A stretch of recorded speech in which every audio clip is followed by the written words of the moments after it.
Students, myself, Dr. Sushma is going to teach you about the concept of culture. The objective of my teaching is to enable you all to understand about the concept of culture. And after going through this teaching, you all will be able to discuss and describe about the concept of culture. Though we use the term quite often and in various contexts, like we speak of culture in connection with the behavior of the people, in the moral values and human relations. We also denote it by actions, attitudes and the behavior considered useful for the members of the society or for their interests.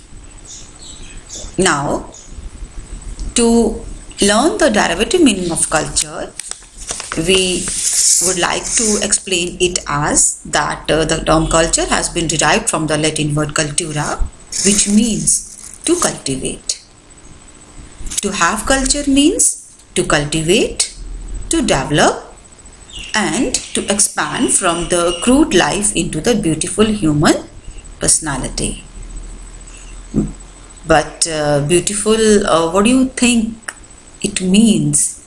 I think beautiful means the person who has aesthetical values like truth, beauty and goodness. Now, the types of culture. Alwood has given two types of culture, material culture and the non-material culture. As the name concerns, material, it involves technology, it involves architecture, agriculture and material goods, equipments and other materials used in the daily life.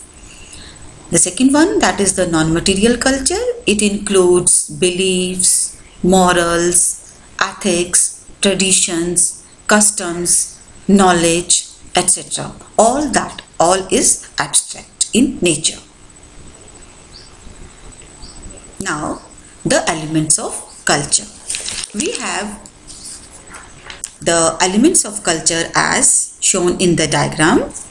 We have beliefs, behavior, language, rituals, art, values, ways of producing and cooking foods, styles of dress, economic system, political system and religion. I would like to explain some of them, like values. What are values?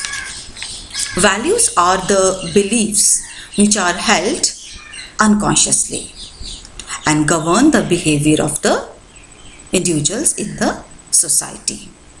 We have norms also.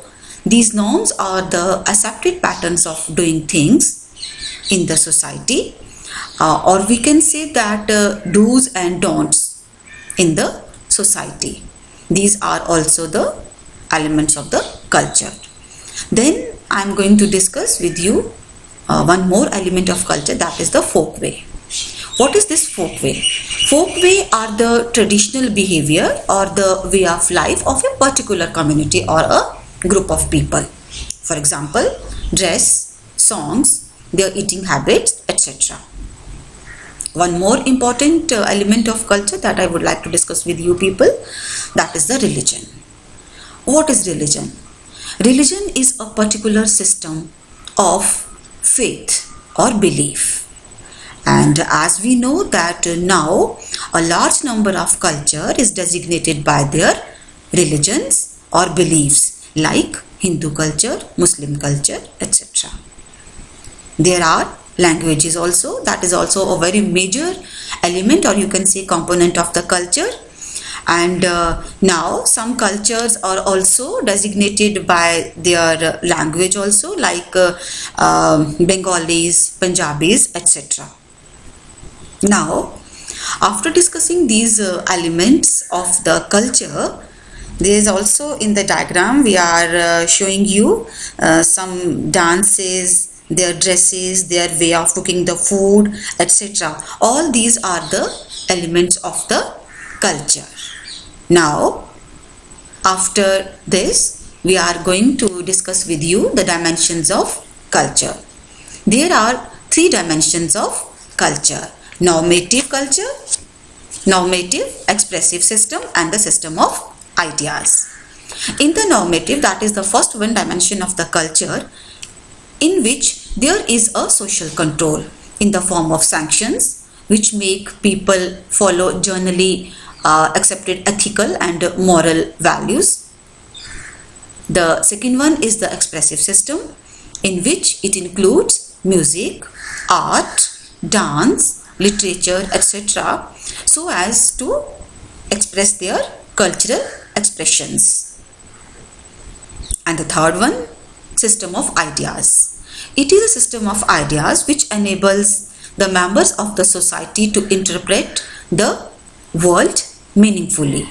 All these through comprises the dimensions of culture.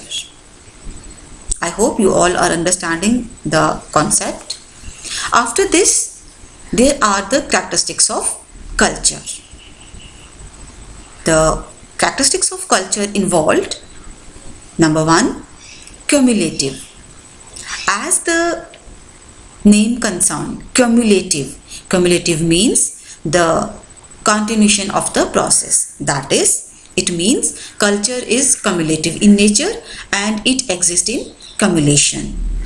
And the culture is cumulative, that is, it gives the intention to its achievements of the past and the present, and also make provisions for the future achievements also. It is learned. Culture is learned. Though we know that no one learns the qualities by birth. When the persons interacted with the other members of the society, or when he come in contact with the other individuals in the society, he learns. So every type of working is learned in the society. Preserved.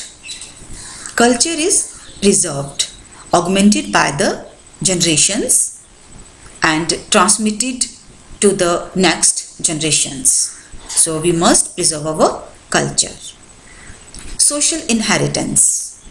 In the social inheritance, we come to know that culture is socially inherited and it is not biological. That means culture is not learned by birth or by his or her parents, but it is learned through the process of socialization. The last one is constant flux. Culture is in constant flux. That is, culture is in continuous changing process. As the society changes, culture also changes. Because as we all know that no nation has had its permanent traditions or cultures. The society is changing with the passage of time. So the culture is also in its constant flux. After discussing the characteristics of the culture, last but not the least, I would like to conclude the session with the beautiful words given by Mahatma Gandhi, who has inspired the generations and said that